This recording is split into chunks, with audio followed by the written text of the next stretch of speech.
Hello everyone, a very good morning to one and all. Myself Jill Pancholi, and today we are going to study about the topic of human reproductive system. Now, what is the reproductive system? As we have learning and we have been studying, so many systems are there present in our body, and each and every system perform their own function and own role. पर हम क्या देखते हैं कि जो main function है, जो differentiate करता है एक मेल और फीमेल बॉडी के बीच में जो डिफरेंसेस है, ऑब्वियसली क्योंकि बाकी सारे जितने भी सिस्टम्स हैं वो सारे सेम है ह्यूमन के अंदर, जो मेल और फीमेल में जो यूजुअली होते हैं, ठीक है, nervous system, digestive system, circulatory system, excretory system, पर ये एक रिप्रोडक्टिव सिस्टम ही है जो मेल और फीमेल को दोनों को आपस में डिस्टिंग्विश करते हुए डिफरेंशिएट करते हैं. Now, what is this? That the reproductive system in male and female is different, and by birth ये हमारे बॉडी में प्रेजेंट तो होते हैं, बट ये क्या होते हैं, डॉर्मेंट स्टेज के अंदर होते हैं, ठीक है. जब प्यूबर्टी अटेंड होती है, टीनेज अटेंड होते हैं, सर्टेन हार्मोन्स हमारे बॉडी में रेगुलेट होते हैं, और उस हार्मोन्स रेगुलेशंस की वजह से सर्टेन सिक्रीशंस होते हैं. लाइक मेल के अंदर टेस्टोस्टेरोन हार्मोन सीक्रेट आउट होता है, फीमेल के अंदर प्रोजेस्टेरोन और एस्ट्रोजन हार्मोन सीक्रेट आउट होता है, और फिर बाद में ये सारे हार्मोन सीक्रेशंस होने के बाद हमारे बॉडी के अंदर गैमेट्स फॉर्मेशन स्टार्ट होता है. तो in this chapter we are going to study के मेल और फीमेल के रिप्रोडक्टिव सिस्टम में क्या-क्या कौन से पार्ट है, उनका खुद का क्या पर्सनलाइज्ड फंक्शन है, और ये कैसे डिफरेंशिएट कर रहे हैं और कैसे रेगुलेट कर रहे हैं, और फिर हमें आगे जाके कैसे प्रोजेनी आगे बढ़ी है. क्योंकि ऑब्वियस है कि हर एक एनिमल भी इंक्लूडिंग ह्यूमन बीइंग्स हर किसी को अपनी प्रोजेनी को आगे बढ़ाना है, तो उस प्रोजेनी को आगे बढ़ाने के लिए रिप्रोडक्टिव सिस्टम सबसे मेन रोल प्ले करता है. Now talking about the human being में मेल और फीमेल दोनों ही इक्वली मेन रोल प्ले कर रहे हैं, दोनों अपने गैमेट्स प्रोवाइड कर रहे हैं, और तब जाके आगे एक न्यू ऑफस्प्रिंग फॉर्म हो रहा है.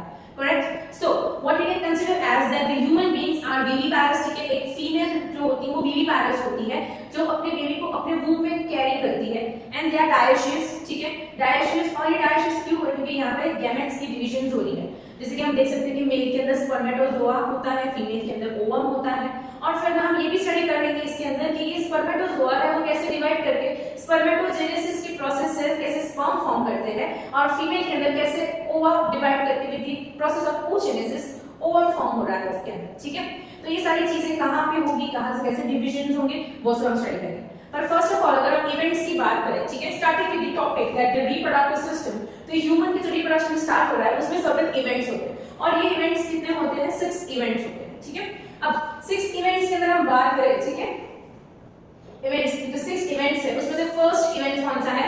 गैमेटोजेनेसिस. ठीक है, अब गैमेटोजेनेसिस में हम क्या देख सकते हैं कि गैमेटोजेनेसिस के अंदर यहाँ पे हमारे गेमीट्स फॉर्म हो रहे हैं.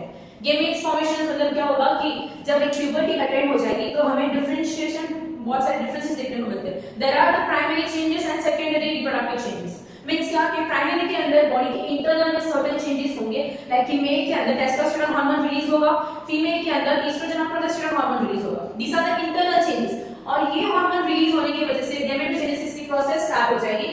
और गैमेटोजेनेसिस की प्रोसेस के अंदर हम दो चीज इंक्लूड करते हुए हमें देखने को मिलेगी दैट कि मेल के अंदर प्रोसेस होगा स्पर्मेटोजेनेसिस,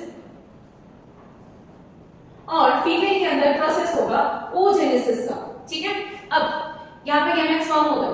गैमेट्स फॉर्मेशन के बाद दूसरा हमारा इवेंट आता है इंसेमिनेशन.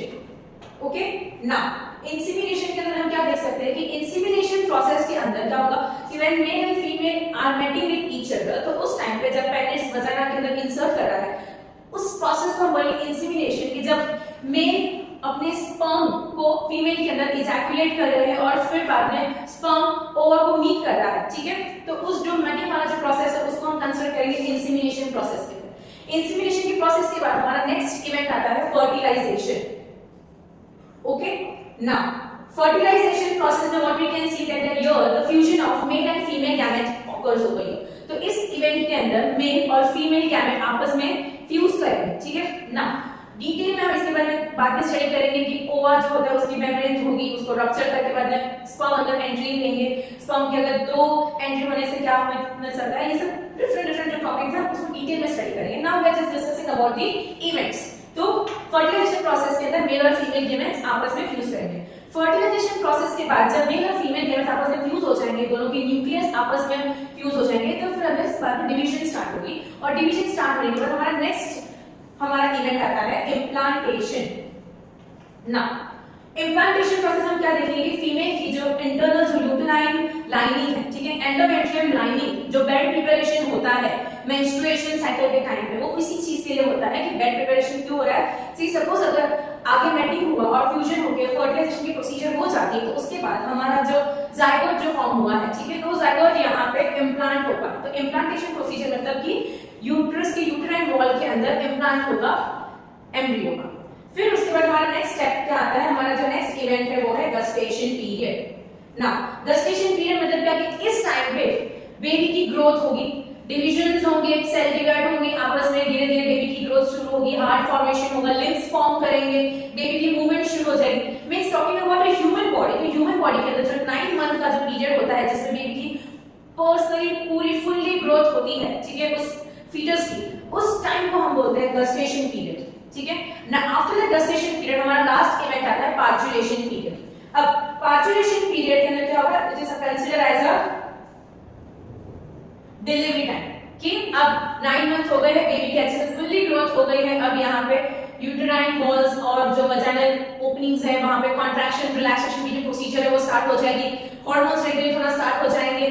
फिर उस टाइम जब बेबी की जो बर्थ हो जाती है, जो डिलीवरी हो जाती है, उस टाइम को हम करेंगे पार्चुलेशन पीरियड। और उसके बाद नेक्स्ट इवेंट आ जाता है हमारा लैक्टेशन पीरियड, जिस टाइम पे ब्रीस्ट के अंदर लैक्टेशन और मिल्क फॉर्मेशन होना शुरू हो जाता है ताकि हम जब बेबी जो डिलीवरी हो गया तो मदर अपनी बेबी को मिल्क फीड करवा सके इस तरह से। तो these are the events which you can see that कि यहाँ पे कितने इवेंट्स के डिविजन हुआ है और ये सारे इवेंट्स के प्रोसीजर से फिर बाद में एक प्रोजेनी, एक बेबी का बर्थ होता है ना। ये तो हमारे इवेंट्स की बात हो गई।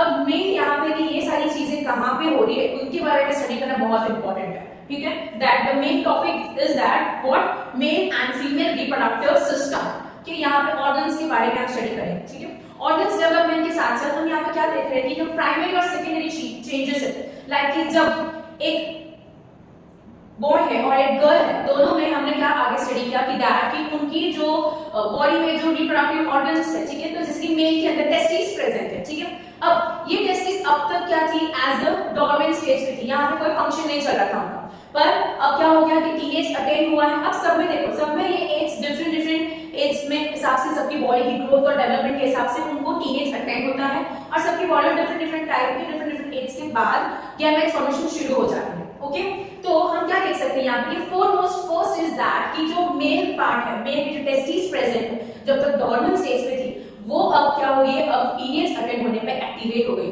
कैसे?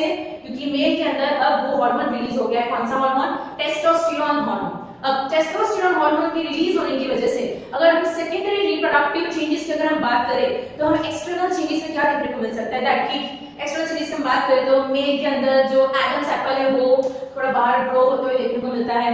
फेशियल पे हेयर ग्रोथ देखने को मिल रहा है कि बियर्ड आ रही है, मुस्टैच आ रही है, देखो फिर पूरे बॉडी पे हेयर ग्रोथ देखने को मिल रहा है, हमें जेनिटल एरिया पे ग्रोथ देखने को मिल रहा है, पेनिस का साइज इंक्रीज हो रहा है, पेनिस के अंदर हम इरेक्शन देख सकते हैं। तो these are the external changes which is we can see in male body during attaining the puberty. Same manner में क्या होगा यहाँ पे कि अब टेस्टिस अब एक्टिवेट हो गई है, तो टेस्टिस एक्टिवेट होने की वजह से यहाँ पे स्पर्म फॉर्मेशन शुरू हो जाएगा with the help of spermatogenesis process, और स्पर्म फॉर्मेशन शुरू हो जाएगा तो यहाँ पे क्या होगा कि वो सीमेन के साथ मिक्स होगा। बेसिकली व्हाट इज सीमेन? सीमेन जो फ्लूइड लिक्विड पार्ट है, जो व्हाइट कलर का फ्लूइड इजैकुलेट होता है, ठीक है, कॉन्ट्रैक्शन रिलैक्सेशन की प्रोसीजर होती है पेनिस के अंदर जब वो इरेक्ट हो जाता है, ठीक है, तो उस टाइम पे जो रिलीज होती है जो लिक्विड पार्ट जो व्हाइट कलर की होती है जिसमें स्पर्म और वो फ्लूइड प्रेजेंट होने की वजह से उसको सीमेन कहा जाता है, तो वो इजैकुलेट होता है। तो यहाँ पे क्या हो रहा है, वो टेस्टोस्टेरोन हार्मोन रिलीज होने की वजह से टेस्टिस एक्टिवेट हो रही है और यहाँ पे स्पर्मेटोजोआ का डिवीजन हो रहा है। और ये डिवीजन कैसे हो रहा है? Bye the process of meiosis. Okay, अब मेयोसिस हमने स्टडी किया है, माइटोसिस और मेयोसिस। हमारे बॉडी के जो सोमैटिक सेल्स है वो डिवाइड करता है with the help of mitosis process, और जो हमारे बॉडी में जो गैमेटिक सेल्स है वो डिवाइड करते हैं with the help of meiosis process. तो मेयोसिस प्रोसेस से स्पर्मेटोजोआ डिवाइड करके स्पर्मैटिड्स बनाएंगे। सेम मैनर में फीमेल की अगर हम बात करें, फीमेल की सेकेंडरी सेक्सुअल रिप्रोडक्टिव सिस्टम के अंदर चेंजेस आते हैं, उनके जो फिजिकल अपीयरेंस में जो चेंजेस आते हैं वो हम देख सकते हैं कि फीमेल के अंदर भी हमें देखने को मिल रहा है कि हल्का सा फेशियल हेयर शुरू हो जाता है ग्रोथ होने के लिए, आर्मपिट्स में हेयर आने शुरू हो जाएंगे, जेनिटल एरिया में हेयर होंगे, ठीक है, वहां पे हेयर ग्रोथ शुरू हो जाएगी। ब्रीस्ट डेवलपमेंट हमें देखने को मिलता है, pelvic girdle is getting broader, ठीक है। These are the changes which we can see in female, and the main part is that the menstrual cycle. Female के अंदर टीनेज अटेन होने पे मेंस्ट्रुएशन की प्रोसीजर शुरू हो जाती है। अब मेंस्ट्रुअल साइकिल के अंदर भी हम डिटेल में स्टडी करेंगे, उसमें भी डिफरेंट इवेंट्स प्रेजेंट है कि उसमें भी इवेंट्स में क्या देखने को मिलता है कि फर्स्ट जो हमारा स्टेज होता है वो होता है हमारा मेंस्ट्रुएशन। वो मेंस्ट्रुएशन का जो स्टेज होता है वो होता है 1 से लेके 5 या फिर मैक्स टू मैक्स 7 डेज, सब पे वेरी करता है according to their body and their responses, ठीक है। अब स्टार्टिंग में मेंस्ट्रुएशन स्टेज के बाद नेक्स्ट स्टेज आता है फॉलिकुलर स्टेज। अब फॉलिकुलर स्टेज के अंदर फॉलिकल सेल्स ग्राफियन फॉलिकल्स को फॉर्म करते हैं, फर्दर ओवरी के अंदर ओवर का डिवीजन शुरू हो जाएगा by the process of oogenesis। और फॉलिकुलर स्टेज के बाद जो 14th डे होता है which we consider as a most fertile day, तो उस दिन को होता है हमारा ओव्यूलेशन। ओव्यूलेशन प्रोसीजर में हम ये देखेंगे कि अब यहाँ पे हमारा जो ओवा है वो बहुत ही अच्छे से फॉर्म हो गया है और ये ओवरी से पास ऑन होते हुए ओविडक्ट और ओविडक्ट से पास ऑन होते हुए अभी यूट्रस में आ गया। सपोज अगर ड्यूरिंग दिस टाइम अगर मैटिंग होता है तो there is much more high chances कि वो कंसीव कर लेगी फीमेल। क्यों? क्योंकि यहाँ पे स्पर्म को ओवा एकदम यूट्रस में सामने ही मिल जाएगा, इससे they can easily get fused और फर्टिलाइजेशन के चांसेस बहुत ज्यादा होते हैं। अब नेक्स्ट स्टेज क्या आएगा हमारा ओव्यूलेशन स्टेज के बाद नेक्स्ट आता है हमारा ल्यूटियल स्टेज। और ल्यूटियल स्टेज के बाद अभी फिर से like what is the cycle of 27 days की जो साइकिल है वो कंप्लीट होने के बाद अब यहाँ पे ऑब्वियस अगर सपोज अगर मेटिंग हो गई है तो फर्टिलिटी प्रोसेस होगी, जाइगोट फॉर्मेशन होगा, एम्ब्रियो फॉर्म होते हुए इम्प्लांटेशन की प्रोसीजर हो जाएगा और यहाँ पे एंडोमेट्रियम लाइनिंग के अंदर इम्प्लांट होते हुए वहां पे फीटस की डेवलपमेंट हो जाएगी। पर सपोज अगर मैटिंग नहीं हुई है तो यहाँ पे क्या होगा कि हमारी जो एंडोमेट्रियम लाइनिंग है वो अब शेड ऑफ होना शुरू हो जाएगी और शेड ऑफ होने के बाद क्या होगा फिर से मेंसेस जो 27 डेज की साइकिल जो है वो फिर से स्टार्ट हो जाएगी and in this manner every month females के बाद में मेंसेस आते हैं ना। अब मेंसेस के अंदर भी क्या देखने को मिलता है कि फीमेल में जो फर्स्ट टाइम जो मेंसेस आता है, फर्स्ट टाइम का जो मेंसेस आता है उसे हम कहते हैं मेनार्क, ओके। और जो लास्ट मेंसेस होते हैं जब like attaining the age of like 50-55 उसके बाद पीरियड्स अगर बनना व्हाट द प्रोजेस्टेरोन और एस्ट्रोजन हार्मोन्स बॉडी में से रिलीज होना स्टॉप हो जाएंगे, रेगुलेशन होना थोड़ा कम हो जाएगा, ओवर प्रोडक्शन जो है वो धीरे धीरे स्लो डाउन हो जाएगा, अब ओवर फॉर्म नहीं होंगे तो 50-55 की एज तक आते आते उस फीमेल को पीरियड्स जो स्टॉप हो जाते हैं आने, उसको हम कहते हैं menarche, okay. So these are the different changes which we have studied in male and female secondary sexual reproductive development। और अब जो मेन हमारा जो पार्ट आता है जिसमें हम देख सकते हैं कि मेल रिप्रोडक्टिव सिस्टम के बारे में हम स्टडी करेंगे कि मेल रिप्रोडक्टिव सिस्टम में क्या उनकी ऑर्गन्स की फॉर्मेशन कैसे हो रही है और इस ऑर्गन की फॉर्मेशन के साथ साथ हम स्टडी करेंगे कि यहाँ पे हमारे गैमेट्स कैसे डिवाइड कर रहे हैं और स्पर्मेटोजेनेसिस की प्रोसेस से कैसे स्पर्म फॉर्म हो रहा है, okay. So let's start with the male reproductive system.